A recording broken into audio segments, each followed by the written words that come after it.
The dying sun bled crimson across the western sky, painting the barren mountains in shades of rust and shadow. Wind swept through the valley, carrying dust and tumbleweeds across the hard-packed earth, whispering secrets only the desert knew. In the distance, the ramshackle buildings of Copper Creek stood like weathered tombstones against the horizon, their wooden facades bleached gray by years of unforgiving sun.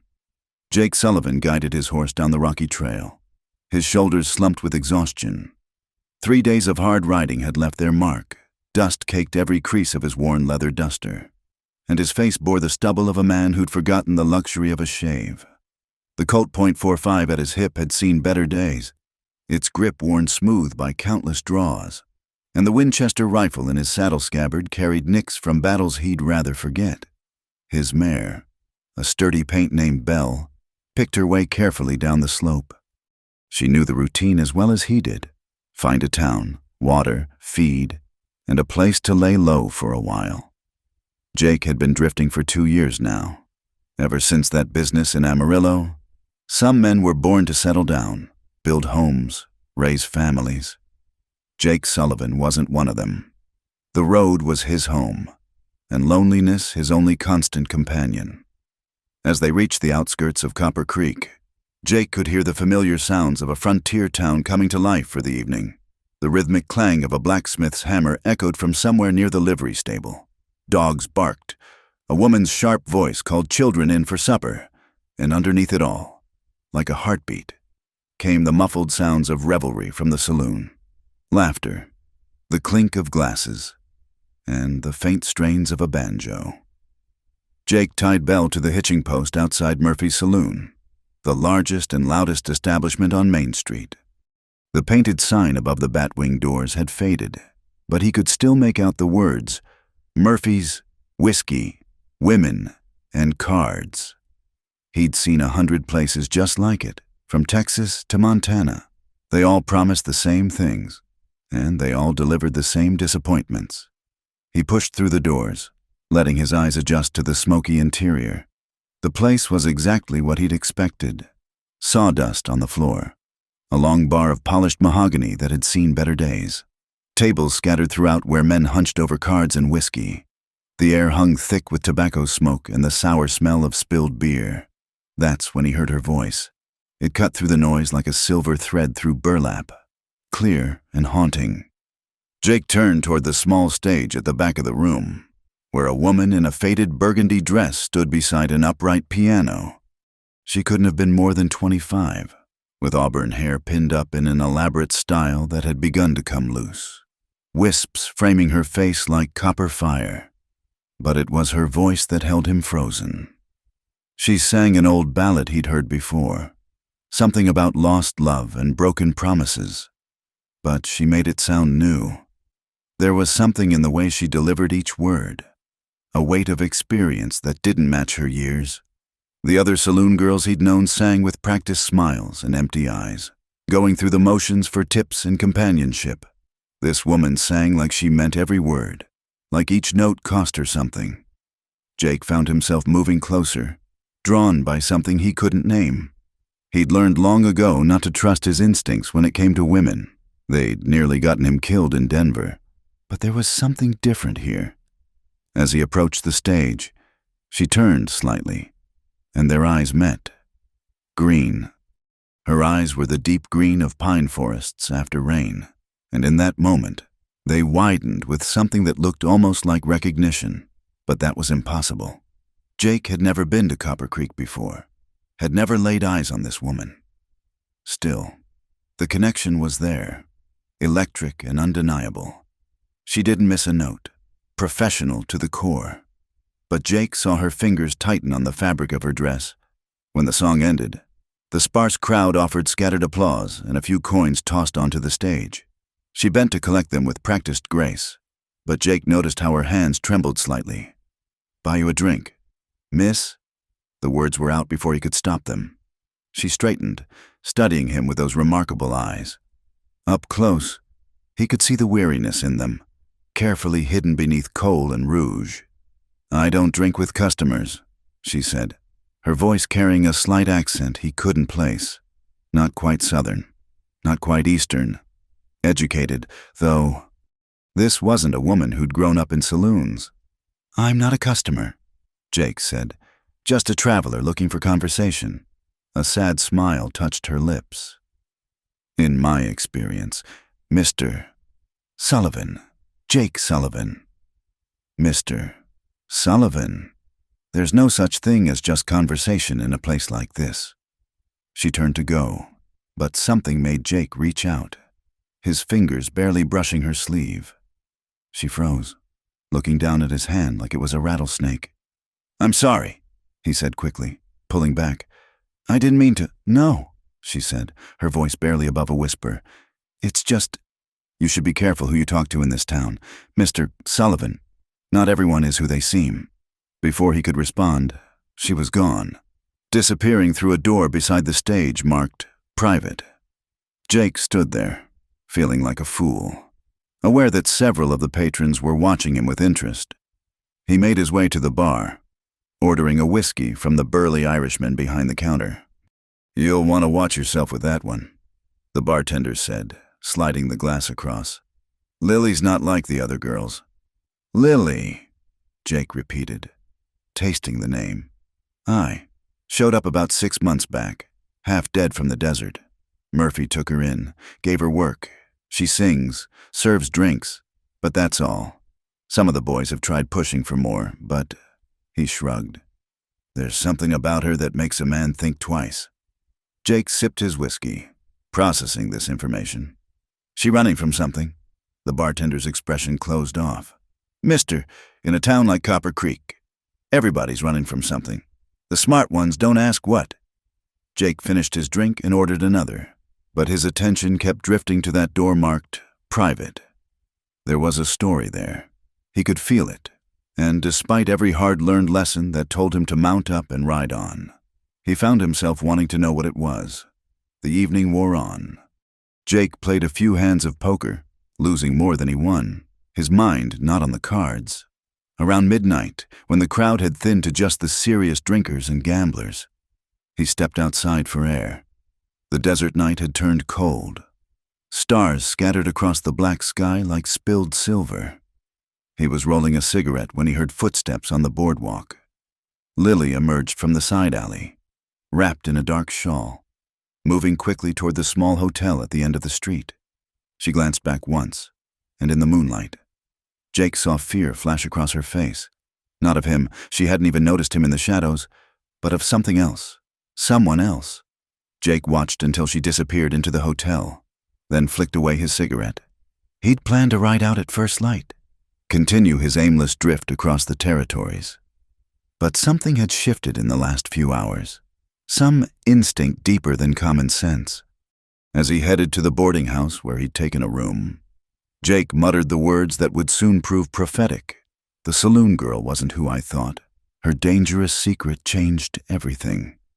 He had no idea how true those words would prove to be, or how much blood would spill before he learned the full truth about Lily and the ghosts that haunted her. All he knew was that for the first time in 2 years, he had a reason to stay put, and that terrified him more than any gunfight ever had. The morning sun rose harsh and unforgiving over Copper Creek, transforming the dusty streets into ribbons of burnt sienna. Jake stood at his boarding house window, watching the town come alive. Prospectors headed toward the claims, their picks and shovels glinting in the early light. A freight wagon rumbled past, kicking up clouds of red dust that hung in the still air like smoke. The town was a curious mix of ambition and desperation. The silver strike 3 years back had brought them flooding in. Miners, merchants, gamblers, and those who preyed on all three. Now, with the veins running thin, Copper Creek had taken on the feel of a place holding its breath, waiting to see if it would survive or join the ranks of ghost towns scattered across the territory. Jake made his way to the small cafe near the general store, ordering coffee and biscuits from a stern-faced woman who looked like she'd rather be anywhere else.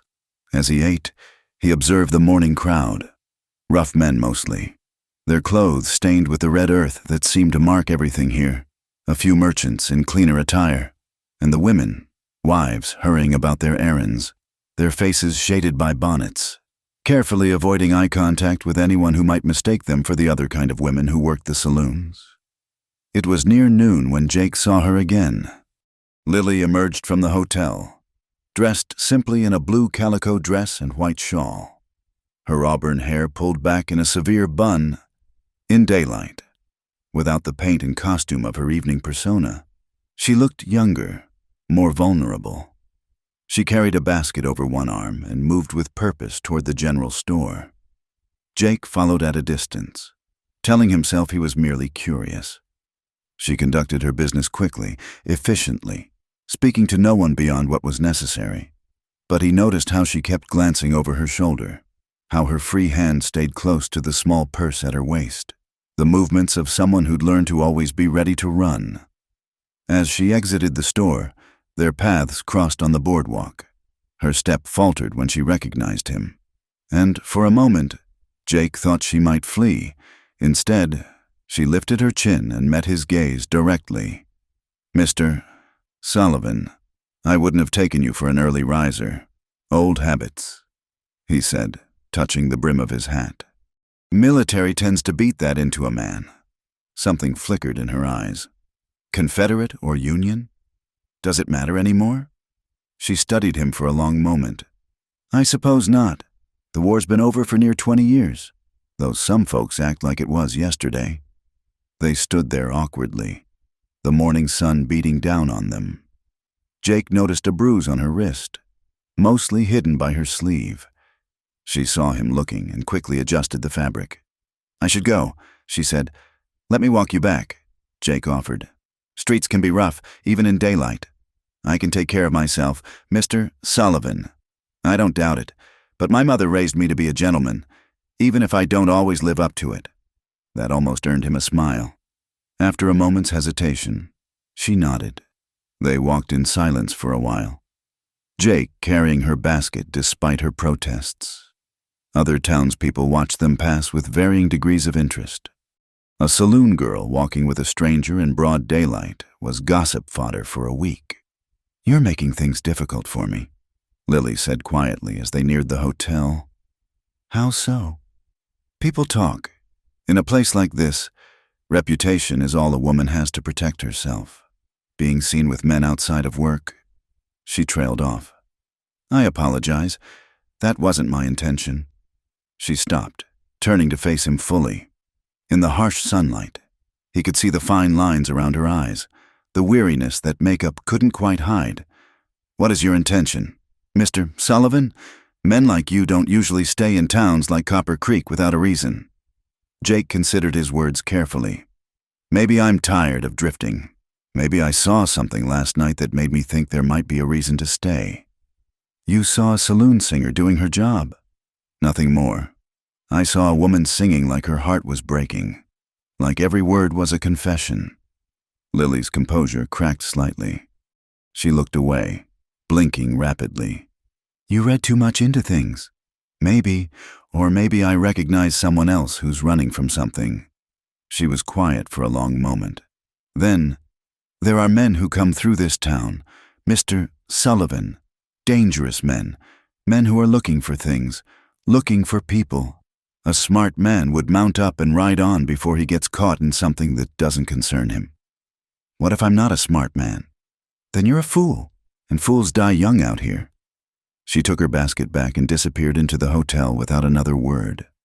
Jake stood there, feeling the weight of her warning. He'd lived by his gun long enough to recognize real fear when he saw it, and Lily was afraid. Not just cautious or worried, truly, deeply afraid. That evening, Jake returned to Murphy's saloon. The crowd was thicker than the night before, miners spending their weekly wages on whiskey and cards. Lily performed her usual sets, but Jake noticed she avoided looking in his direction. He nursed a single whiskey, playing a quiet hand of solitaire at a corner table. Around 10 o'clock, the atmosphere in the saloon shifted. Jake felt it before he saw the cause. A subtle tension that rippled through the room like a stone dropped in still water. The bat-wing doors swung open, and 3 men entered. They were trail-worn but well-armed, their clothes dusty from hard riding. The leader was a thin man with pale eyes and a week's worth of beard. His companions were larger, brutal-looking men with the kind of faces that mothers warned their children about. They surveyed the room with the calculating gaze of predators. Jake watched Lily from the corner of his eye. The moment the men entered, she went rigid. Her voice faltered for just a second before she recovered, but her knuckles were white where she gripped the piano player's shoulder. The three men took a table near the stage, ordering whiskey. They watched Lily with an interest that went beyond the usual appreciation for a pretty singer. The pale-eyed man said something to his companions, and they laughed, an ugly sound that made Jake's hand drift toward his holster. When Lily's set ended, she tried to slip away through the side door, but the pale-eyed man was faster. He intercepted her, his hand closing around her arm. "Well, well," he said, his voice carrying across the room. "Fancy meeting you here, darling. Though I got to say, you're looking different. Almost didn't recognize you without the fancy clothes." "I think you're mistaken," Lily said, her voice steady despite the fear in her eyes. "I don't know you." "That's so? Funny, because I could swear you look just like someone we've been searching for. Someone who used to ride with some friends of mine down Arizona way." Jake was on his feet before he'd made a conscious decision to move. He ambled over, affecting a slightly drunken swagger. "Everything all right here, Miss Lily?" The pale-eyed man's gaze shifted to Jake, taking in the worn clothes, the gun at his hip. "This ain't your concern, friend. Just having a conversation with an old acquaintance." "Funny thing," Jake said, letting his hand rest casually on his gun butt. "The lady says she doesn't know you. Where I come from, that means the conversation's over." The room had gone quiet, that particular kind of silence that preceded violence. The other patrons began edging toward the exits, behind the bar. Murphy reached for the shotgun he kept for such occasions. "You sure you want to do this?" the pale-eyed man asked. "You don't even know what you're stepping into." "I know enough," Jake said. "I know 3 armed men bothering a woman who clearly wants to be left alone. That's all I need to know." The moment stretched taut as a bowstring. Then the pale-eyed man smiled, a cold expression that never reached his eyes. "Have it your way, but this ain't over. Not by a long shot." He released Lily's arm, tipping his hat mockingly. "We'll be seeing you around, darling. You can count on that." The 3 men filed out, their spurs ringing against the floorboards. Only when the door stopped swinging did the saloon release its collective breath. Conversation resumed in hushed tones, and cards were dealt with shaking hands. Lily stood frozen, her face pale as parchment. Jake gently took her elbow, guiding her to a quiet corner. "Who were they?" he asked quietly. She shook her head, tears threatening to spill.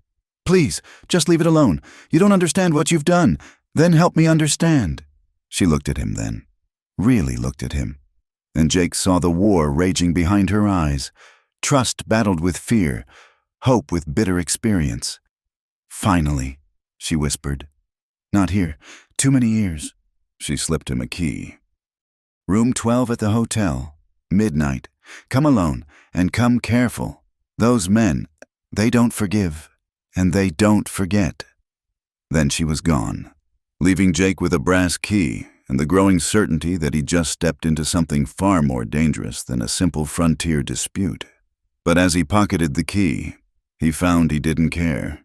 He'd been drifting for 2 years, running from his own ghosts. Maybe it was time to help someone else face theirs. The clock behind the bar showed 10:30, an hour and a half until midnight. Jake ordered another whiskey and settled in to wait, his hand never straying far from his gun.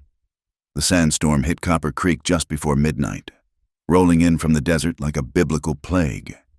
Jake had seen plenty of dust storms in his travels, but this was something else entirely. A wall of red-brown fury that swallowed the moon and stars, turning the world into a howling void. He fought his way through the empty streets, one hand pressed against his face, the other trailing along the building fronts for guidance. The wind screamed like a living thing, driving sand through every gap in his clothing. By the time he reached the hotel, He could barely see 3 feet ahead. The lobby was crowded with townspeople seeking shelter. The desk clerk, a nervous man named Hutchins, was trying to calm a group of miners whose tents had been shattered by the wind. Jake slipped past unnoticed, making his way up the narrow stairs to the second floor. Room 12 was at the end of the hall.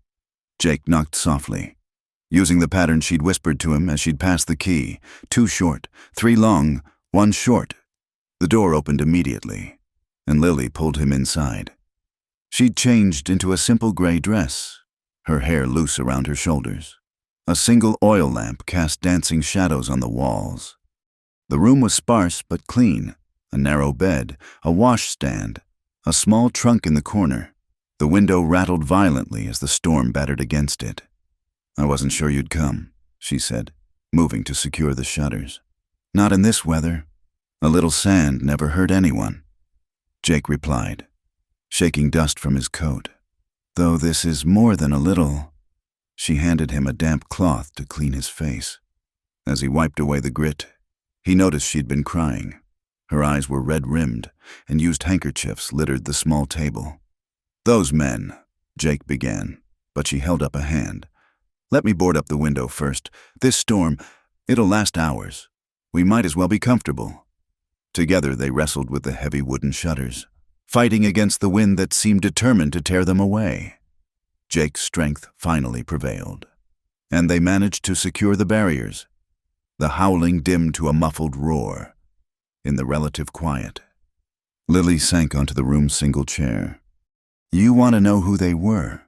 Who I am? Only if you want to tell me." She laughed, a bitter sound. "Want? No. But you stood up for me tonight. That was foolish and brave. You deserve to know what you've gotten yourself into." Jake leaned against the wall, giving her space. The lamplight flickered across her face, highlighting the delicate bones, the determined set of her jaw. Even in distress, she was beautiful, but it was a beauty marked by hardship. "My name isn't really Lily," she began. "It's Sarah. Sarah Morgan. My father was a judge in Tennessee before the war. A good man, honest, too honest, as it turned out." She paused, gathering herself. "Outside, something crashed against the building, probably a loose board or shutter torn free by the wind. After the war, everything changed. Carpetbaggers, freed slaves, Confederate veterans who'd lost everything. It was chaos. My father tried to maintain order, to be fair to everyone. That made him enemies on all sides." Jake knew the story already, or versions of it. The Reconstruction had been brutal across the South, old grudges festering into new violence. They came for him one night, men in hoods, carrying torches. Her voice broke. "They hanged him from the oak tree in our front yard, made my mother and me watch. I was 15.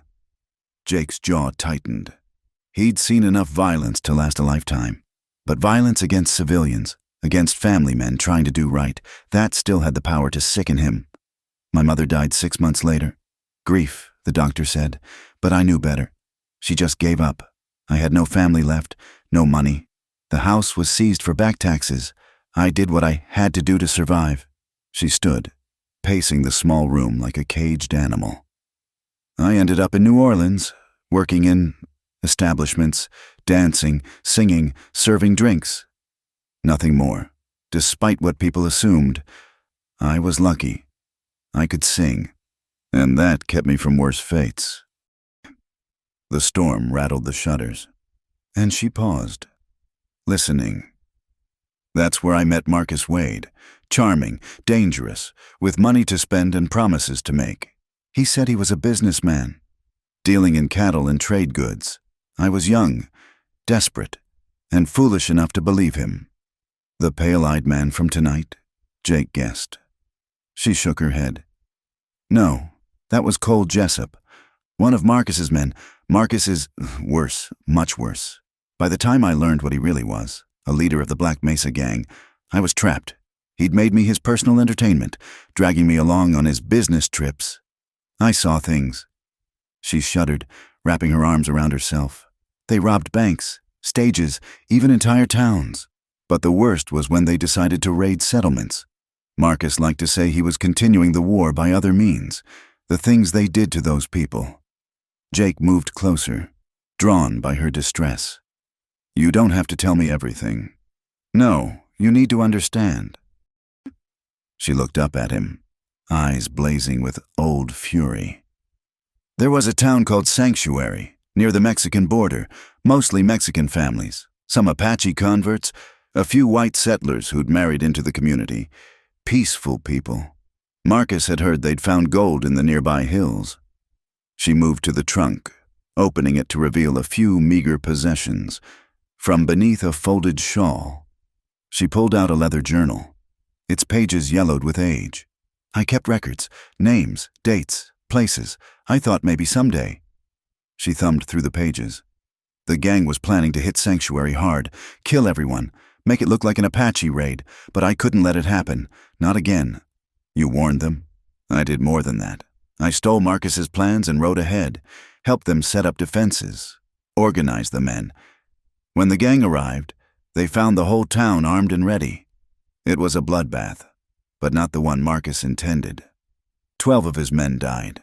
The town survived. Jake whistled low. And Marcus knows it was you? He figured it out eventually. I'd covered my tracks, made it back to camp before anyone noticed I was gone, but Cole saw me washing trail dust from my clothes. Put 2 and 2 together. She touched her throat unconsciously. Marcus nearly killed me then and there. Would have, if I hadn't convinced him I was more valuable alive. Said I knew where the town had hidden their gold. Did you? No, there was no gold, just another rumor in a land full of them. But it bought me time. I escaped 3 nights later while they were drunk on rot-gut whiskey. Stole a horse and ran. I've been running ever since. The wind howled louder. And somewhere in the hotel, a door slammed repeatedly. Jake studied the woman before him. Sarah, not Lily, seeing her clearly for the first time. Not just a saloon singer with a mysterious past, but a woman who'd risked everything to save innocent lives. How long ago? He asked. 8 months. I've moved through 6 towns, always staying ahead of them. Thought I'd finally lost them in Copper Creek.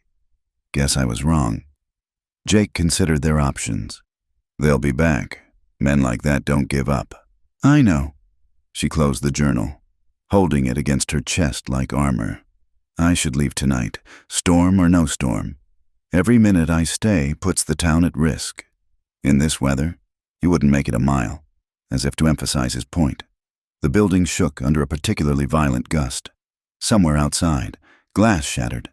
Then at first light, Sarah, he used her real name deliberately, saw how it affected her. You can't keep running forever. Eventually, you'll have to make a stand. Easy for you to say. You're a gunfighter. You know how to deal with men like Marcus.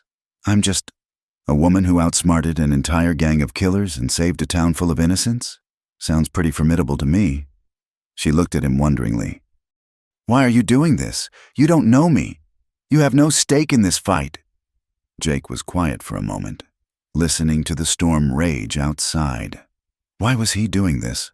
The smart play was to saddle up and ride on, leave this trouble behind. But looking at Sarah, seeing the courage beneath the fear, the strength she'd shown. Maybe I'm tired of having no stakes, he said finally. Maybe I've been drifting so long I've forgotten what it's like to stand for something, or someone. She moved closer, close enough that he could smell the lavender soap she used, see the gold flecks in her green eyes. This isn't your fight. Jake, these men are killers. They'll come in force, and they won't care who gets caught in the crossfire. Then we'd better be ready for them. We? The word came out as barely a whisper. Jake reached out, gently taking her hand, on her wrist. He could see the faint scar he'd noticed before, old and white against her pale skin. You're not alone anymore. Sarah. Not if you don't want to be. She looked down at their joined hands, and Jake felt her trembling. When she looked up, tears were streaming down her face. I've been alone so long. I'd forgotten what it felt like to have someone. The lamp flickered, casting wild shadows as the storm reached its peak. Outside, Copper Creek was being scoured clean by wind and sand. But inside the small room, two people who'd been running from their pasts found something they hadn't been looking for. A connection, fragile as spun glass but real nonetheless.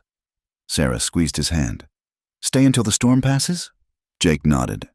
He settled into the chair while she sat on the bed, and they talked through the night. About her father, about the war, about the long roads that had brought them both to this moment, when she finally dozed off near dawn. Jake kept watch, his hand never far from his gun. The storm was beginning to weaken, the first pale light of day filtering through the cracks in the shutters. Soon, they'd have to face what was coming. Cole Jessup and his men would return, and behind them, Marcus Wade himself. But for now, in the dying hours of the storm, Jake Sullivan allowed himself this moment of peace, watching over a brave woman who'd trusted him with her secrets and, perhaps, with her life. The storm had scoured Copper Creek clean, leaving behind drifts of red sand piled against buildings like snow. Jake walked the main street in the early morning light, assessing the damage. Torn awnings, broken windows, and debris littered the thoroughfare. The townspeople were already emerging, shaking their heads at the destruction while setting about repairs with the grim determination of frontier folk. At the livery stable, Jake found old Samuel, the hostler, sweeping sand from the stalls. Belle nickered softly as Jake approached, and he ran a hand along her neck, checking for injuries from the storm. "She weathered it fine," Samuel said, leaning on his broom. "Better than most. You got yourself a good horse there, Mr. She's seen me through worse." Jake agreed. He slipped Samuel a silver dollar. "Keep her ready. Might need to ride out quick." The old man's eyes sharpened. "Trouble coming?" "Maybe. You see any strangers riding in? You might want to find somewhere else to be." Samuel nodded slowly. "Lived through Apache raids and range wars. Know when to make myself scarce." Jake made his way back toward the hotel, but movement near the sheriff's office caught his eye. A cluster of riders had gathered there, not townspeople, but hard-looking men wearing dusters despite the warming day. Jake counted 8, including Cole Jessup and his 2 companions from the night before. Sheriff Brennan stood on his office porch, thumbs hooked in his gun belt. He was a tall man, gone to fat, with the look of someone who'd taken the job for the steady pay rather than any sense of duty. Jake could see the sweat beading on his forehead from across the street. "Ain't seen nobody matching that description," Brennan was saying. "This is a peaceful town. Mr. Jessup, we don't want no trouble." "Nobody wants trouble, Sheriff," Cole replied, his pale eyes scanning the street. "We're just looking for someone who stole from us. A woman, pretty thing, auburn hair, goes by different names. Sometimes Lily, sometimes Rose, sings real nice. Like I said, nobody like that here." Cole smiled thinly. "Funny thing, Sheriff, we were in your saloon last night. Saw her plain as day. Now, either you're lying to me or you're too stupid to know who's working in your own town. Which is it?" Brennan's hand twitched toward his gun, then thought better of it. "Murphy's employs lots of girls. They come and go. Can't keep track of them all." "Well then, maybe we should help you keep better track." Cole nodded to his men. "Boys, why don't you spread out? Ask around. I'm sure someone's seen our missing property." Jake faded back into an alley as the riders dispersed. He'd seen this play before. They'd terrorize the town, lean on the weakest citizens, until someone gave up Sarah's location. In a place like Copper Creek, it wouldn't take long. He circled back to the hotel through side streets, taking the rear stairs to avoid the lobby. Sarah was awake, dressed, and packing her few belongings into a carpet bag. "They're here," Jake said without preamble. 8 men, including Jessup. They're pressuring the sheriff. Her hand stilled on the bag. 8. Marcus isn't with them? Not that I saw. He's waiting, then letting Cole do the dirty work. She resumed packing with quick, efficient movements. "I need to leave now, before they—" A crash from downstairs interrupted her. Raised voices, then a woman's scream. Sarah went white. "Stay here," Jake ordered, drawing his Colt, but she grabbed his arm. No, if they're hurting people because of me. They descended together, Jake leading with his gun ready. The lobby was in chaos. Cole Jessup had Mrs. Patterson, the hotel owner's wife, by the arm. Her husband lay on the floor, blood trickling from a cut on his forehead. I'll ask one more time. Cole was saying, Where is she? Please. I don't know what you're talking about. Mrs. Patterson sobbed. Wrong answer. Cole raised his hand to strike her. That's enough. Sarah stepped forward, her voice clear and steady. Let her go. It's me you want. Cole's face lit up with triumph. Well, hello there, darling. Marcus is going to be real happy to see you. I said let her go. You're not exactly in a position to make demands. Cole shoved Mrs. Patterson aside and drew his gun. Now, you're going to come nice and quiet, or things are going to get unpleasant for everyone in this dump. Jake moved smoothly to place himself between Sarah and Cole. The lady's not going anywhere with you. Cole's eyes narrowed. You again. Should have minded your own business. Cowboy. Seems I have a problem with that. The lobby had filled with Cole's men, all armed, all watching with predatory interest. Jake counted the odds.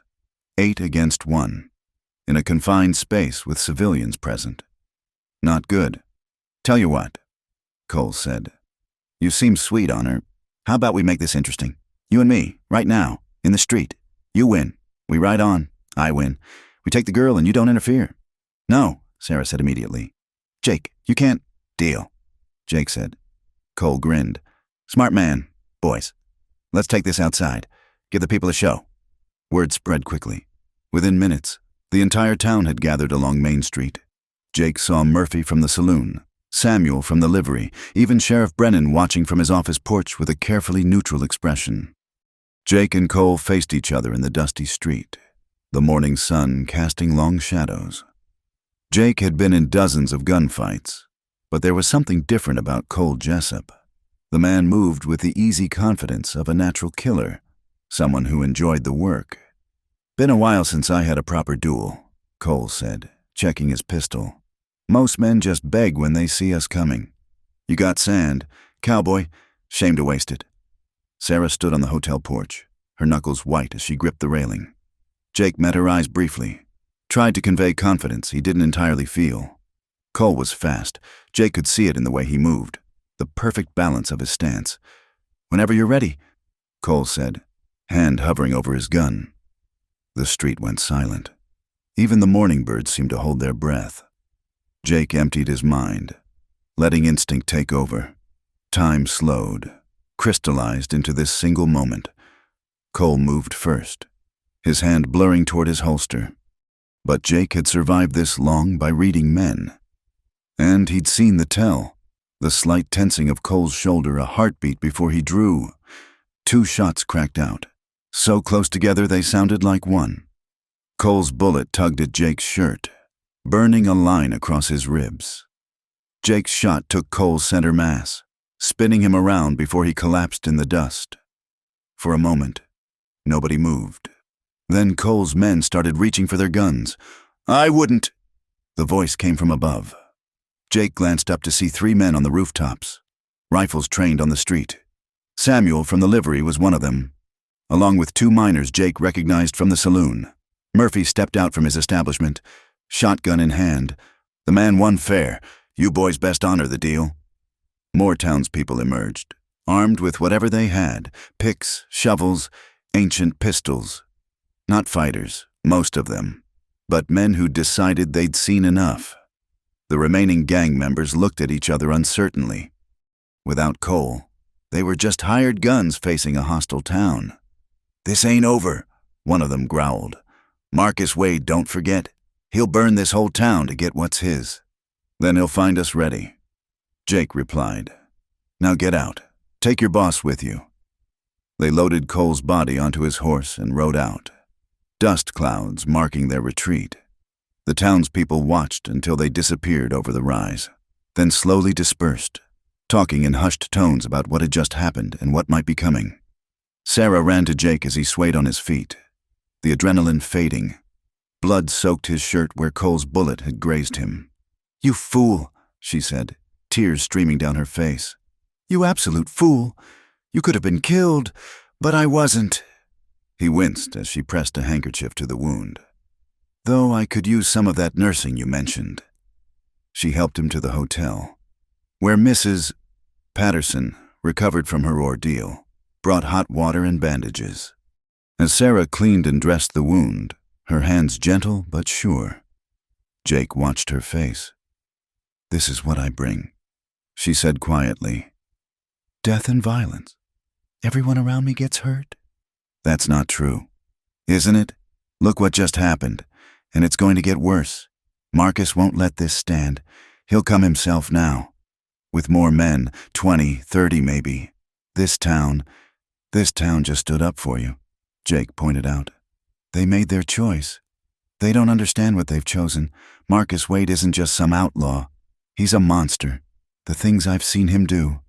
She shuddered. Jake caught her hand. "Then we'd better get ready for him. Together." She looked at him for a long moment, then leaned forward and kissed him softly. It was gentle, almost hesitant, but Jake felt it like a shock through his entire body. "You're either the bravest man I've ever met," she whispered, "or the most foolish." "Probably both," he admitted. Outside, Copper Creek went about its business, but with a new tension in the air. They'd won the first skirmish, but everyone knew it was just the beginning.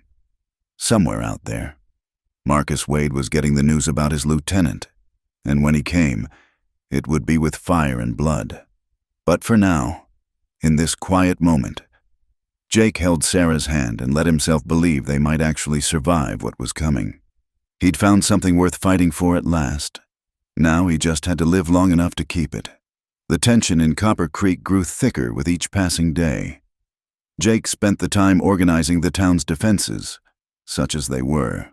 Most of the miners had seen some fighting, either in the war or against claim jumpers, but they weren't gunfighters. Still, they had courage, and sometimes that counted for more than skill. Sarah helped where she could, tending to Jake's wound and assisting Doc Henderson with preparing medical supplies. The old doctor, a veteran of Shiloh and Antietam, knew what was coming better than most. "Seen too many young men die for other folks' grudges," he muttered, rolling bandages. "But sometimes a stand needs taking." 3 days after Cole's death, the scouts Jake had posted reported dust clouds to the south. A large group, moving fast. The waiting was over. Marcus Wade rode at the head of 25 men, and Jake, watching from the roof of the hotel, felt his stomach tighten. Wade was everything Cole Jessup hadn't been: tall, commanding, with the bearing of a man used to being obeyed, even from a distance. Jake could see the expensive cut of his clothes, the silver on his saddle. This was no common outlaw, but something far more dangerous. A man with vision and resources. The gang didn't attack immediately. Instead, they made camp just outside rifle range, letting the town stew in its own fear. As night fell, their campfires dotted the darkness like malevolent stars. "He's smart," Jake said, lowering his field glasses. "Wants us tired, jumping at shadows." Sarah stood beside him on the hotel balcony, wrapped in a shawl against the desert chill. "That's Marcus. He likes the game as much as the prize. He'll try to break the town's spirit before he fires a shot. Then we need to act first." She turned to him, alarmed. "What are you thinking?" "I'm thinking we can't just wait here like sheep. How well do you know their camp routines? Their weaknesses?" Sarah bit her lip, thinking. "Marcus always posts 4 sentries, rotated every 3 hours. He'll keep the horses picketed on the south side, away from town. And he's arrogant. He won't expect anyone to come at him." Jake smiled grimly. "Then let's give him a surprise." Near midnight, Jake led a small group through the darkness. Himself, Samuel, and 3 miners who'd served as cavalry scouts during the war. They moved like shadows across the desert, using every scrap of cover. The gang's camp was exactly as Sarah had described. Jake could see Wade's tent in the center, larger than the others. Lamplight glowing through the canvas. The sentries were alert but focused on the town, not the empty desert behind them. Jake's team struck the horse pickets first, not to steal them, that would have alerted the camp immediately, but to cut the ropes and scatter them. A spooked horse here, a cut tether there, and soon the remuda was milling in confusion. Then they hit the supply wagon. Oil from the gang's own lanterns splashed liberally and set ablaze. The fire caught quickly, ammunition beginning to cook off in the heat. Fire! Fire in the camp! The outlaws came stumbling from their bedrolls, confused and disorganized. In the chaos, Jake's men melted back into the darkness, leaving mayhem in their wake. By the time Wade's gang got organized, the raiders were long gone, and half their horses had scattered into the desert night. Jake made it back to town just as dawn was breaking. Sarah was waiting, pacing the hotel lobby like a caged cat. "You're insane," she said when she saw him, but her relief was evident. "Marcus will be furious. Good. Angry men make mistakes." He was right. Wade attacked that afternoon, but it was rushed, disorganized, without enough horses for a proper cavalry charge. They came on foot, using overturned wagons for cover. The townspeople, positioned on rooftops and behind hastily constructed barricades, met them with steady fire. The battle raged for 2 hours. Jake moved from position to position, encouraging the defenders, directing fire where it was needed most. Sarah worked with Doc Henderson, dragging wounded men to safety, her burgundy dress soon stained with blood and dust. The tide turned when Murphy, the saloon owner, managed to hit Wade's ammunition wagon with a lucky shot from his buffalo rifle. The explosion scattered the attackers, and they fell back to regroup. As the smoke cleared, Jake surveyed the damage. 3 townspeople dead, 7 wounded. The gang had lost at least 8 men, with more injured. But Wade himself remained unhurt, and Jake knew he wouldn't give up. That night, under a flag of truce, Wade himself approached the town. Jake met him in the street, Sarah watching from the hotel despite his orders to stay hidden. Marcus Wade was even more impressive up close, 40 years old, with silver at his temples and cold gray eyes that missed nothing. He dressed like a gentleman, spoke like one too, but Jake recognized the killer underneath. "Mr. Sullivan, I presume," Wade said, his voice cultured, with traces of a Virginia accent. "You've caused me considerable inconvenience." That was the idea. Wade smiled thinly. "I'm prepared to make you an offer. Give me the woman, and I'll spare your town. Continue this foolishness, and I'll burn Copper Creek to the ground and salt the earth where it stood." "She's not property to be traded." Jake replied. "Isn't she, Sarah? Yes, I know you're listening. My dear, stole something far more valuable than money from me. She stole my reputation. Do you know what happens to a man in my profession when word spreads that a woman made a fool of him? I imagine you have to kill a lot of people to get it back," Jake said dryly. "Precisely. Which brings us to our current impasse." Wade studied Jake with those cold eyes. "You're quite taken with her, aren't you?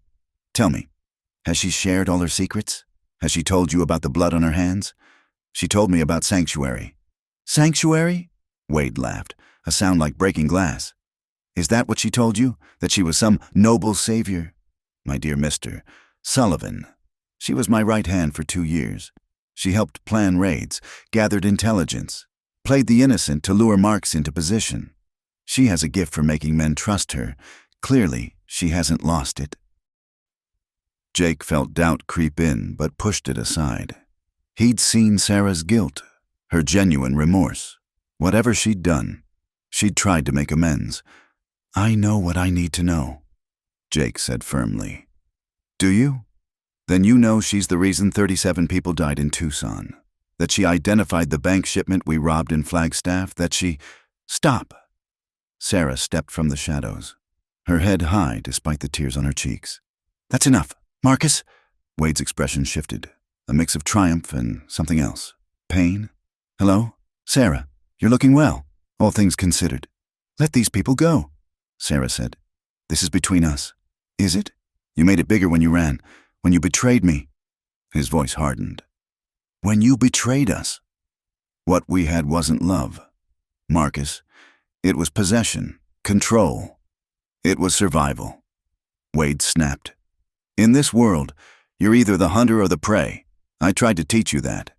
You taught me that I didn't want to be either. They stood facing each other in the dusty street, the history between them crackling like electricity. Jake began to understand the complexity of what he'd stepped into.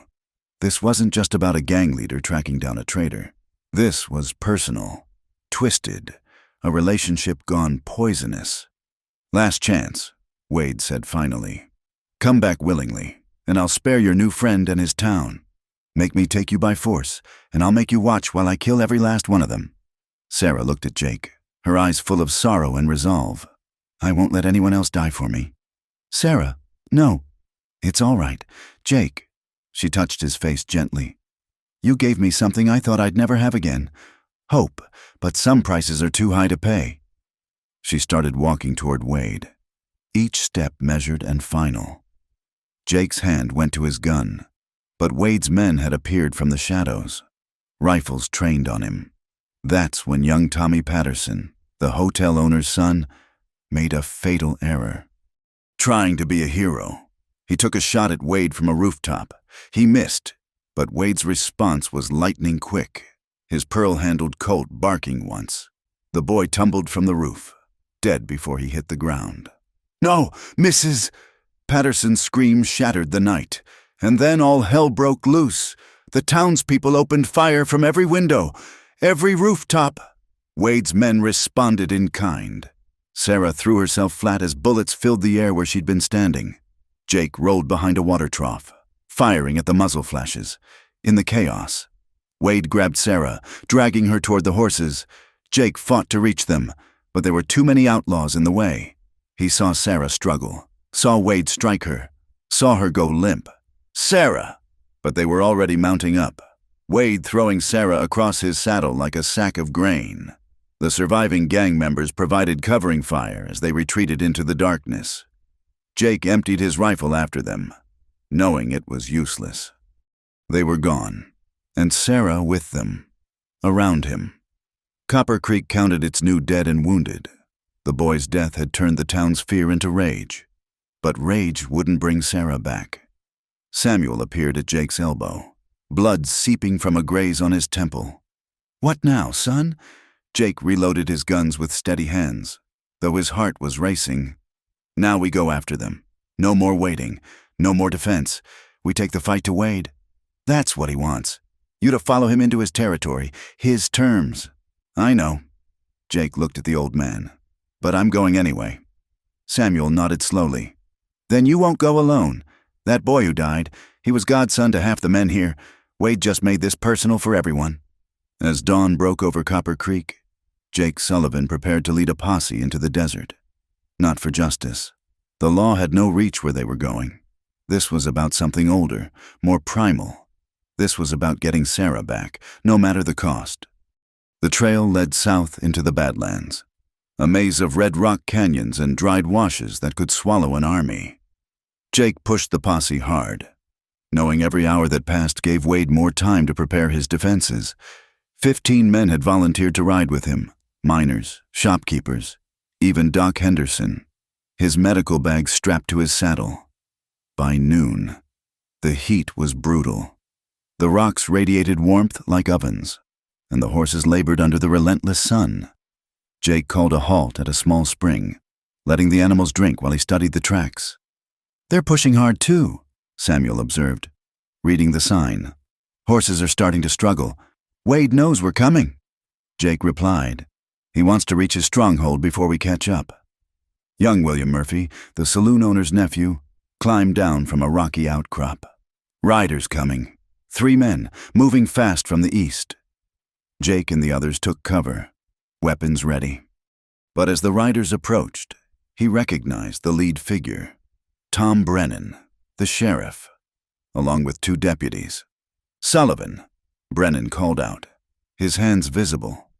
Mind if we join your party? Jake emerged from cover, suspicious. Thought you wanted no part of this. Sheriff, Brennan's face was grim. That was before Wade killed the Patterson boy. Tom was my nephew, too, on his mother's side. This badge might not mean much out here, but family still does. Jake nodded slowly.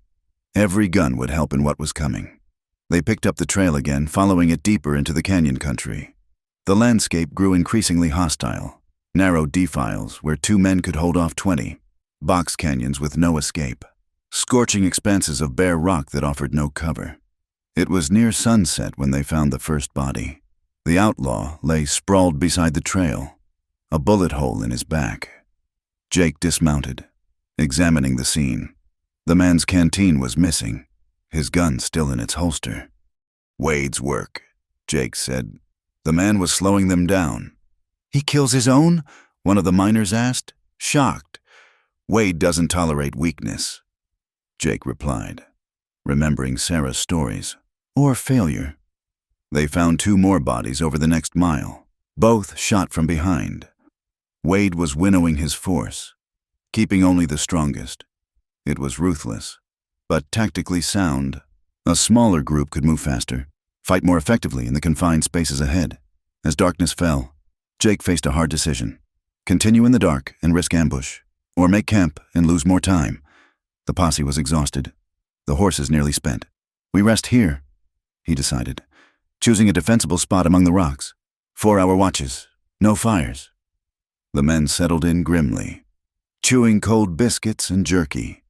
Jake couldn't eat, somewhere ahead. Sarah was with Wade, and every instinct screamed at him to keep going. But charging blind into Wade's territory would only get them all killed. He was standing watch near midnight when Sheriff Brennan joined him. "Can't sleep either?" Brennan asked, offering a flask. Jake took a sip, feeling the whiskey burn. "Keep thinking about what Wade said, about Sarah's past. You believe him? I believe she did things she regrets. We all have. Question is whether that changes who she is now." Brennan was quiet for a moment. "My wife was a saloon girl when I met her. A lot of folks said I was a fool, marrying beneath my station. 20 years later. She's the best thing that ever happened to me. Sometimes people deserve a second chance, and sometimes they don't." Jake said, "True, but seems to me that woman already chose her side when she warned that town. Whatever she was, she's trying to be better. That's gotta count for something." A sound in the darkness cut their conversation short. Jake held up a hand for silence. Listening, there, the scrape of boot on rock, coming from above. "Wake the others," Jake whispered. "Quiet as you can." The attack came minutes later. Muzzle flashes lit the darkness as Wade's rear guard tried to pin them down. The posse responded with disciplined fire, using the rocks for cover. "They're trying to delay us," Samuel shouted over the gunfire. "Buy Wade more time." Jake made a quick decision. "Henderson, take 5 men, circle left. Brennan, go right with 5 more. We'll keep them busy here." The flanking movements worked, caught in a crossfire. Wade's men fell back, leaving 3 dead among the rocks. The posse had lost 1 man, a miner named Corbett who'd taken a rifle bullet through the chest. As dawn broke, they buried Corbett in a shallow grave, marking it with stones. The pursuit continued, but now the men were angry as well as determined. The trail led into Hell's Canyon, a gash in the earth that local Apache avoided, claiming it was cursed. Jake could see why. The canyon walls rose hundreds of feet on either side, blood red in the morning light. The floor was a jumble of boulders and thorny scrub, with 1,000 places for ambush. At the far end, barely visible through the heat shimmer, stood an old way station, abandoned when the stage line moved to safer routes. "That's where he's holed up," Jake said, studying the building through field glasses. Adobe walls, good sight lines, probably a well inside. He could hold that for days. "So, what do we do?" Murphy asked. Jake lowered the glasses. "We don't have days. Every hour gives him more time to break Sarah, to make her pay for betraying him. We go in hard and fast." "That's suicide," Brennan protested. "We'll be cut down before we get halfway there. Not if we're smart about it." Jake gathered the men around, sketching in the dirt. "Here's what we're going to do." The assault began at noon. when the sun was directly overhead, eliminating shadows that might provide cover. Half the posse opened fire from long range, keeping Wade's men pinned down while Jake led a smaller group through the boulder field. It was grueling work. The heat was overwhelming, and they had to move carefully to avoid detection. Jake's shirt was soaked with sweat, his ribs aching where Cole's bullet had grazed him days earlier. They were halfway to the station when disaster struck. One of the deputies, a young man named Harris, dislodged a rock that clattered down the slope. Immediately, fire erupted from the station windows. "Move! Move!" Jake shouted, as bullets whined off the rocks around them. They scrambled for better cover, but Harris was hit, crying out as he fell. Doc Henderson, against all sense, broke cover to reach him, his medical instincts overriding caution. A second later, he too was down, clutching his shoulder. Jake cursed, returning fire while Samuel dragged both wounded men to safety. The element of surprise was gone. Now it would be a bloody frontal assault. That's when they heard the scream. It was Sarah, her voice carrying clearly across the canyon. Not a scream of pain, but of rage, followed by the crash of breaking furniture inside the station. "She's fighting them," Samuel said. Jake's jaw tightened. "Then let's give her some help. Murphy, get those rifles working. Everyone else, with me!" They charged across the final stretch of open ground, firing as they ran. Wade's men, distracted by whatever was happening inside, were slow to respond.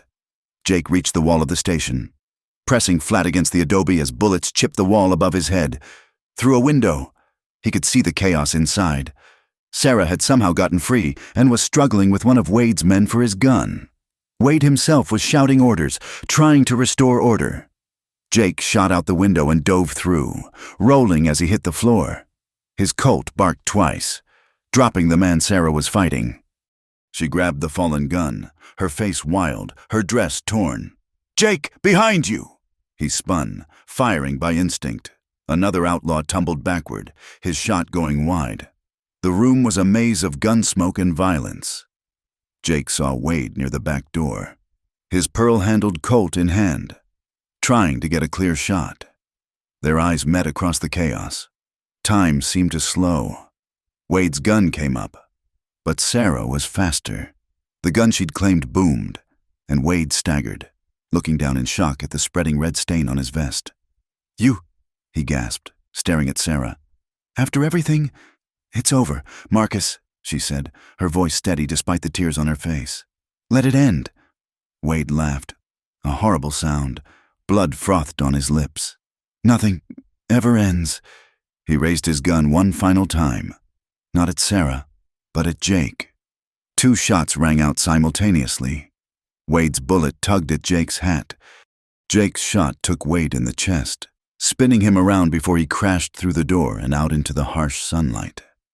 Jake followed cautiously, gun ready. Wade had crawled a few feet, leaving a trail of blood on the dusty ground. He was trying to reload his Colt with shaking hands. "Don't," Jake warned. Wade looked up, his gray eyes already glazing. "Take care of her," he whispered. "She's special." Then Marcus Wade, terror of the territories, died in the dust of Hell's Canyon, his dreams of empire dying with him. The battle was over. Wade's remaining men, seeing their leader fall, threw down their weapons. The posse rounded them up, though Jake suspected Sheriff Brennan would lose a few prisoners on the long ride back to civilization. Sarah stood in the doorway of the station, watching Wade's body with an unreadable expression. Jake approached carefully, unsure of her state of mind. "Sarah?" She turned to him, and he saw the bruises on her face, the rope burns on her wrists, but her eyes were clear, free of the haunted look that had shadowed them since they'd met. "It's finished," she said softly. "He's really gone." Jake holstered his gun and opened his arms. She came to him, burying her face against his chest, her body shaking with released tension. He held her as the sun beat down and the posse tended their wounded and dead. They'd won, but at a cost. 2 men dead, 4 wounded, including Doc Henderson. The survivors were already talking about the trek back, about what they'd tell the widows, about how they'd rebuild after the violence that had torn through their town.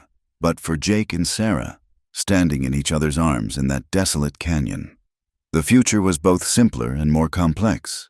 They'd found each other in blood and violence, but perhaps they could build something better from the ashes. "What now?" Sarah asked, looking up at him. "Now we go home," Jake said. "Figure out the rest as we go." She managed a small smile. Home. I'd almost forgotten what that meant. As the posse prepared for the long ride back to Copper Creek, Jake helped Sarah onto his horse, swinging up behind her. Whatever the future held, they'd face it together, in the unforgiving land of the American frontier.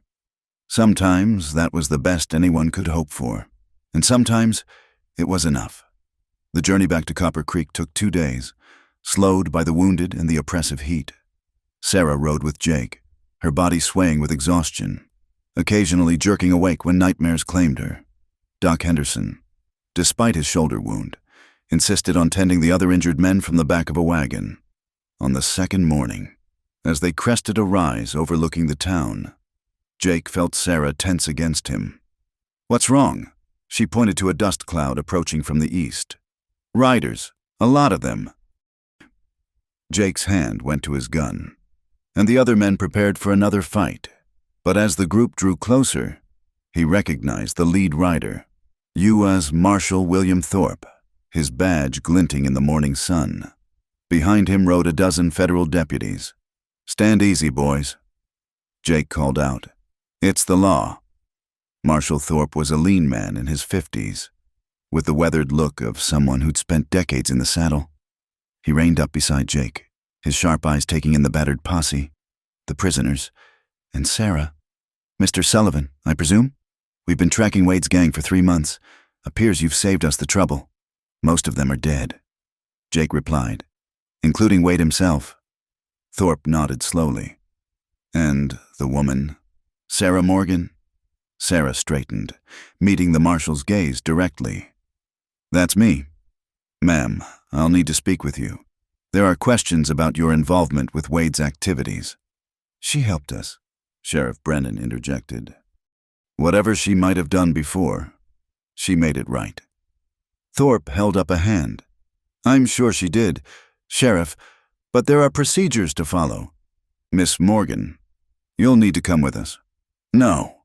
Jake's voice was flat, dangerous. "She's been through enough. Jake, it's all right," Sarah said softly.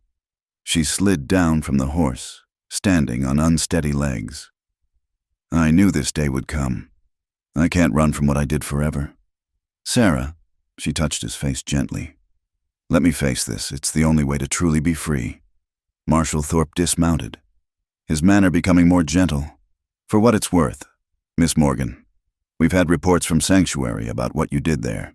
Judge Morrison in Tucson is a fair man. He'll take that into account." Sarah nodded, her chin high despite the fear Jake could see in her eyes. As the deputies prepared to escort her, she looked back at him one last time. "Wait for me?" she asked quietly. "As long as it takes," Jake promised. He watched them ride away, taking part of his heart with them. The rest of the posse continued to Copper Creek in subdued silence. The town welcomed them as heroes. But Jake felt no joy in it. Without Sarah, the victory seemed hollow. Days turned to weeks. Jake found himself unable to leave Copper Creek, taking a job at the livery to pass the time. He helped rebuild what Wade's gang had destroyed, but his thoughts were constantly on Sarah, wondering what was happening in Tucson. Sheriff Brennan tried to reassure him. "Thorpe's a good man. He'll speak for her, and there's not a soul in this town who wouldn't testify on her behalf if needed." 3 weeks after Sarah's departure, a letter arrived. Jake's hands shook as he opened it, recognizing her careful script. "My dear Jake," it read. "The trial is set for next month. Marshal Thorpe has been true to his word, gathering testimony from Sanctuary and other places where I tried to make amends. The prosecutor seems more interested in the other gang members than in me. My lawyer believes I'll serve some time, perhaps a year, but not the rope, which is what I feared most. I can endure a year if I know you're waiting. Please don't feel obligated. You've given me more than I ever deserved. If you choose to move on, I'll understand. Forever yours, Sarah. Jake read the letter a dozen times, then sat down to compose his reply. He wasn't good with words, but he tried to pour his heart onto the page, telling her about the town's recovery, about how Murphy had named a drink after her, though he wouldn't say what was in it, about how Mrs. Patterson had started a fund for the families of those who died. Most importantly, he told her he'd wait, a year, 10 years, whatever it took. The trial, when it came, was brief. Jake made the journey to Tucson, sitting in the packed courtroom as witness after witness testified. The people of Sanctuary spoke of how Sarah had saved them. Doc Henderson, his arm still in a sling, told of her courage under fire. Even some former members of Wade's gang, hoping for leniency, confirmed that she'd tried to minimize casualties during raids. When Sarah took the stand, she held nothing back. She spoke of her desperation after her father's death, how Wade had seemed like salvation before revealing his true nature. She detailed the crimes she'd participated in, the intelligence she'd gathered, the guilt that had eventually driven her to rebel. "I don't ask for forgiveness," she said, her voice clear in the hushed courtroom. "I know what I did was wrong. All I ask is the chance to prove that I've changed, to spend whatever time I have left trying to balance the scales." The jury deliberated for less than an hour, guilty of conspiracy, but with extreme mitigating circumstances. The judge, indeed a fair man as Thorpe had promised, sentenced her to 18 months in the territorial prison, with the possibility of early release for good behavior. As they led her away, Sarah caught Jake's eye and smiled, a real smile despite everything. He'd been afraid prison would break her spirit, but he saw now that he'd underestimated her strength. She'd survived Wade. She could survive this too. Jake returned to Copper Creek and threw himself into work. He saved every penny, planning for the day she'd be free. He bought a small spread outside town, nothing fancy, but with good water and grazing. He repaired the cabin, built a barn, even planted a garden, though he had no gift for growing things. Letters came sporadically. Prison censors limited what she could say, but Jake treasured each one. She was teaching other inmates to read. She wrote. The warden's wife had heard her sing and arranged for her to perform at chapel services. She was counting the days. So was Jake. 14 months later, on a crisp autumn morning, Jake stood outside the prison gates. He'd arrived in Tucson the night before, unable to sleep, pacing his hotel room like a caged animal. Now, watching the heavy doors, his heart hammered against his ribs. Then they opened, and she was there. Prison had changed her. She was thinner, her face marked by experiences he could only imagine, but her eyes were the same green, and when she saw him, they lit up like sunrise. She ran to him, and he caught her, spinning her around as she laughed and cried at the same time. When he set her down, he kissed her, not caring who might be watching, pouring 14 months of longing into that single moment. "You waited," she whispered against his lips. "I told you I would."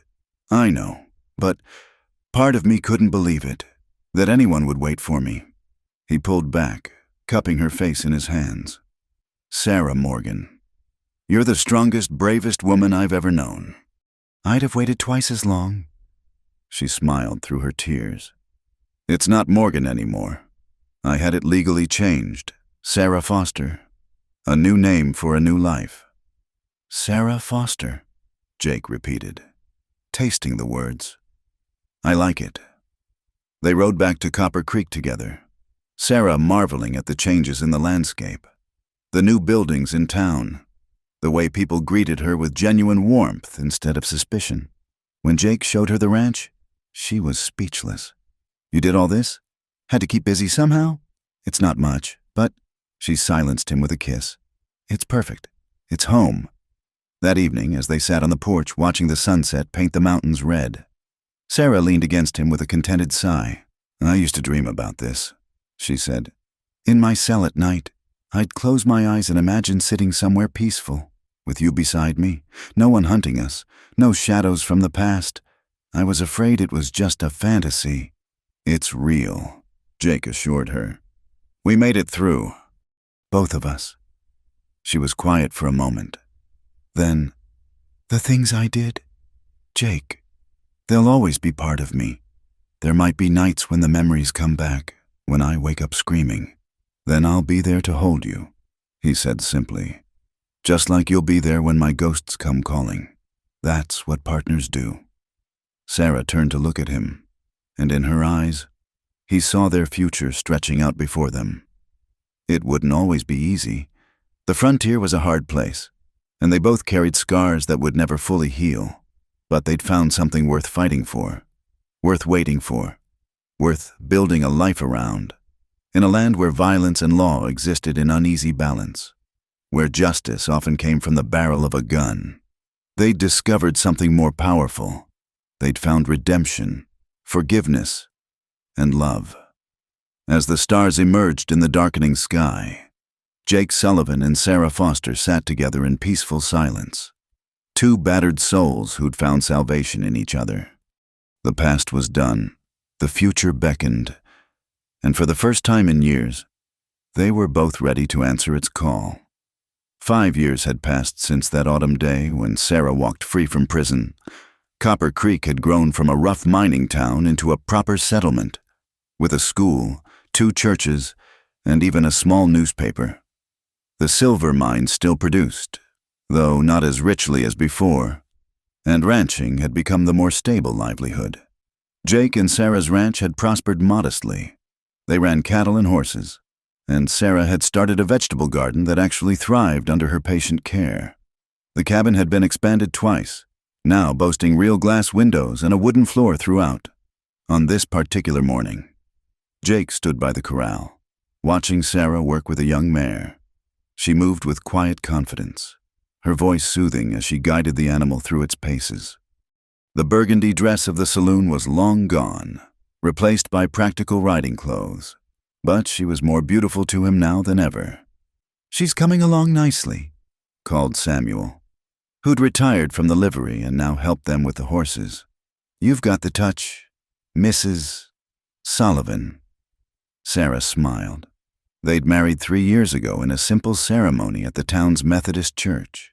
Half of Copper Creek had attended, including Sheriff Brennan, who'd given her away, and Doc Henderson, who'd served as Jake's best man despite his arm never quite recovering full use. "She just needs patience," Sarah replied, leading the mare back to the stable. "Like all of us." As she passed Jake, she paused, studying his face. "You're thinking about it again." He didn't deny it. The letter had arrived yesterday, forwarded through Marshal Thorpe's office, one of Wade's former lieutenants. Calvin Morse had been released from Yuma prison and was reportedly heading their way. Whether for revenge or simply passing through, no one knew. "It might be nothing," Jake said, "or it might be something." Sarah's voice was steady, but he saw the shadow cross her eyes. The past has a way of not staying buried. That evening, they sat down to dinner, beef stew with vegetables from Sarah's garden, fresh bread from the oven. It was a far cry from trail rations and saloon fare, but Jake had learned to appreciate these simple pleasures. "I've been thinking," Sarah said, setting down her spoon, "about what you told me, about Morse." "Sarah, no, listen, we can't spend our lives jumping at shadows. If he comes, we'll deal with it, together. But I won't run anymore. Jake, this is our home." He reached across the table, taking her hand. "I wasn't going to suggest running. Just wanted to make sure you're prepared." She squeezed his fingers. "I learned to shoot properly, didn't I? You made sure of that." Indeed, he had. Sarah could now handle a rifle and pistol with competence, though she still flinched at the killing shots when they hunted. Some wounds, Jake knew, never fully healed. 2 days later, Morse arrived. Jake was in town picking up supplies when he saw the rider coming down Main Street. Even after 5 years, he recognized the way Morse sat his horse, the careful way he scanned the buildings. Prison had aged him. turned his hair gray and carved deep lines in his face, but his eyes were still sharp. Their gazes met across the street.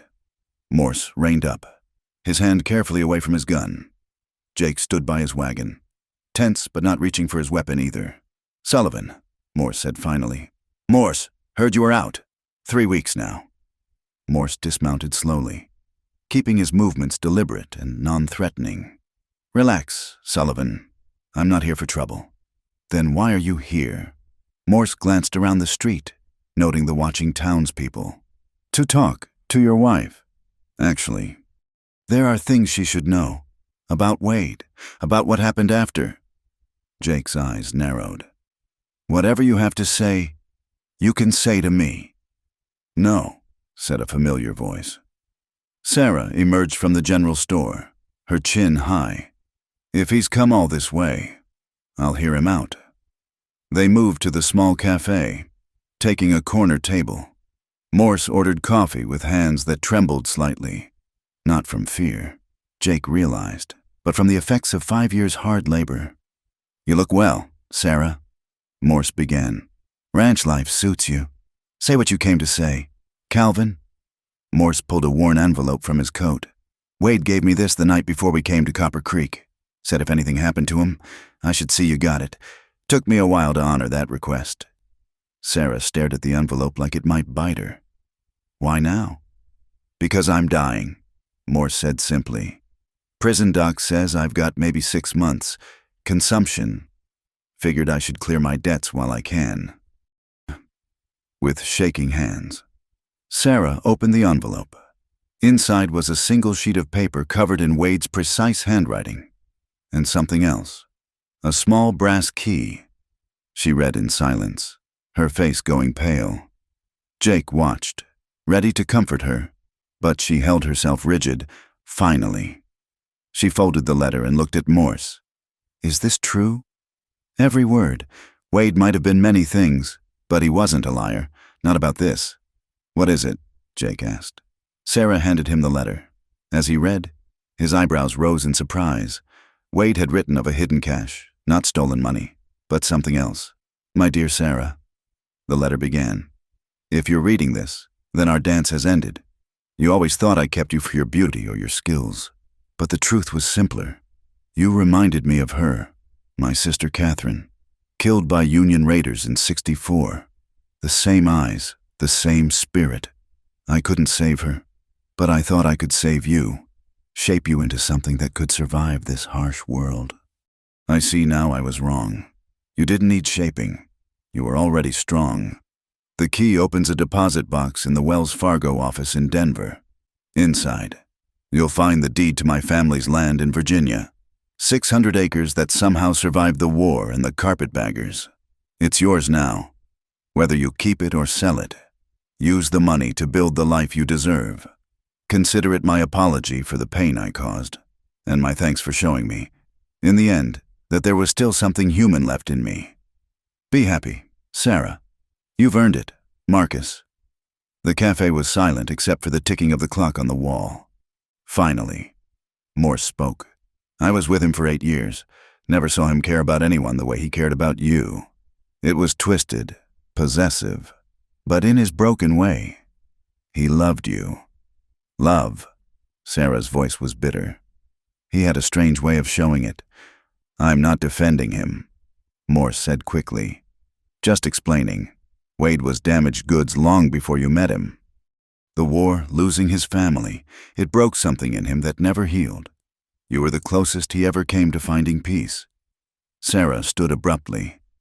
"Thank you for bringing this, but Marcus Wade doesn't get to reach from the grave and claim any part of my life. Not anymore." "What about the land?" Morse asked. She looked at Jake, and he saw the decision forming in her eyes. "We'll go to Denver, see if this is real. If it is—" She paused. "If it is, we'll sell it. Use the money to help the families of the men who died because of Wade's gang. It's the only thing that would make sense." Morse nodded slowly. That's good. Wade would hate it, which probably means it's the right thing to do." He stood to leave, then paused. "For what it's worth, Sarah, you did the right thing at Sanctuary. Some of us knew it even then. You saved a lot of innocent lives. And how many innocent lives did I help destroy before that? That's a weight you'll carry forever, Morse admitted. Same as me, but you found a way to be better. That's more than most of us managed. He touched his hat and walked out, leaving Jake and Sarah alone with the ghost of Marcus Wade between them. They made the trip to Denver the following month. The key was real, the deed legitimate. 600 acres of prime Virginia farmland, worth a small fortune. Sarah signed the papers to sell without hesitation, then worked with a lawyer to distribute the funds to families across 3 territories. On the train ride home, she leaned against Jake's shoulder, watching the landscape roll by. "Do you think I did the right thing?" she asked.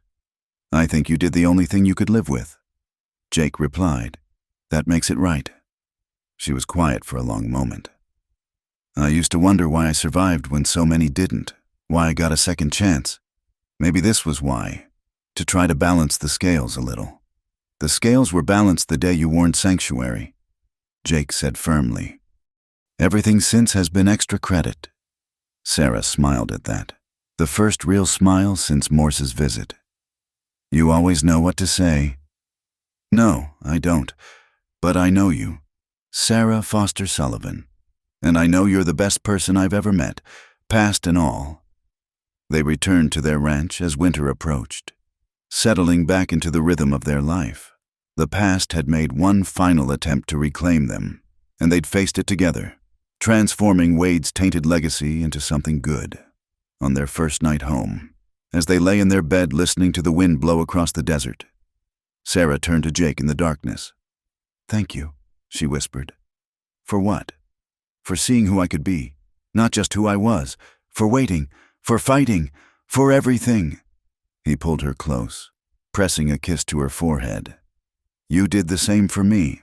I was just a drifting gun hand until you gave me a reason to stop running." Outside, a coyote howled in the distance, and somewhere an owl called. The sounds of the desert, constant and eternal, inside their home. 2 people who'd found each other in violence and mistrust had built something lasting. A life, a future, a love that had survived the worst the frontier could throw at them. As sleep claimed them, the stars wheeled overhead, and the vast western sky stretched endlessly above their little ranch, in a land where death came easy and love came hard. Jake Sullivan and Sarah Foster Sullivan had beaten the odds. They'd found their happy ending, written not in grand gestures but in daily choices, to trust, to forgive, to stand together against whatever came, in the harsh beauty of the American West, where legends were born from grit and gunpowder. They'd written their own story, and it was a story worth telling. The past was buried, the future bright with promise. They'd earned their peace, and they'd guard it together, come what may. Because in the end, that's what love was. Not just passion or romance, but partnership, understanding, and the courage to build something lasting in a world that seemed determined to tear everything down. The saloon girl with dangerous secrets and the gunfighter who'd loved her had found their way home at last. Thank you for listening to this Wild West love story. If you enjoyed following Jake and Sarah's journey through the dusty trails and dangerous territories of the American frontier, please let us know where you're listening from. We'd love to connect with fellow Western enthusiasts from around the world. Don't forget to subscribe to From Wild West channel and share your thoughts about this tale of redemption, courage, and love against all odds. What did you think of Jake and Sarah's story? We'd love to hear your comments below.